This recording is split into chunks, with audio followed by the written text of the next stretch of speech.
Daniel chapter 8.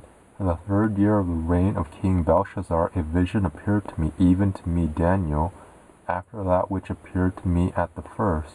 I saw in the vision. Now it was so, that when I saw, I was in the citadel of Susa, which is in the province of Elam, and I saw in the vision, and I was by the river Ulai. Then I lifted up my eyes and saw, and behold, there stood before the river a ram, which had 2 horns, and the 2 horns were high, but one was higher than the other, and the higher one came up last. I saw the ram pushing westward and northward and southward, and no animals could stand before him.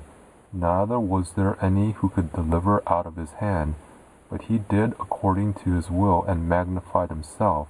As I was considering, behold, a male goat came from the west over the surface of the whole earth, and didn't touch the ground. And the goat had a notable horn between his eyes.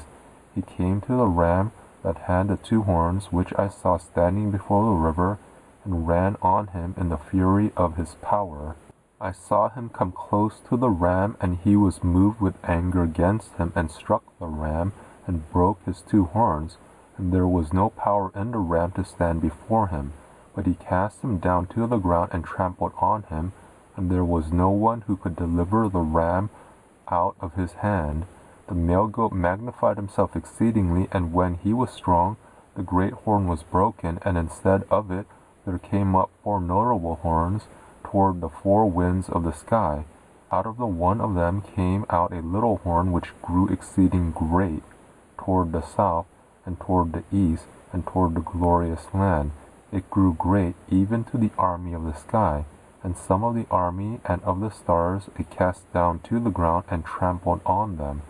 Yes, it magnified itself even to the prince of the army, and it took away from him the continual burnt offering, and the peace of his sanctuary was cast down. The army was given over to it, together with the continual burnt offering through disobedience, and it cast down truth to the ground, and it did its pleasure and prospered. Then I heard a holy one speaking, and another holy one said to that certain one who spoke, How long shall be the vision about the continual burnt offering, and the disobedience that makes desolate, to give both the sanctuary and the army to be trodden under foot? He said to me, To 2,300 evenings and mornings, then shall the sanctuary be cleansed. When I, even I Daniel, had seen the vision, I sought to understand it, and behold, there stood before me as the appearance of a man. I heard a man's voice between the banks of the Ulai, which called and said, Gabriel, make this man to understand the vision. So he came near where I stood, and when he came I was frightened, and fell on my face. But he said to me, Understand, son of man, for the vision belongs to the time of the end. Now as he was speaking with me, I fell into a deep sleep, with my face toward the ground. But he touched me and set me upright. He said, Behold, I will make you know what shall be in the latter time of the indignation, for it belongs to the appointed time of the end. The ram which you saw, that had the 2 horns, they are the kings of Media and Persia. The rough male goat is the king of Greece, and the great horn that is between his eyes is the first king.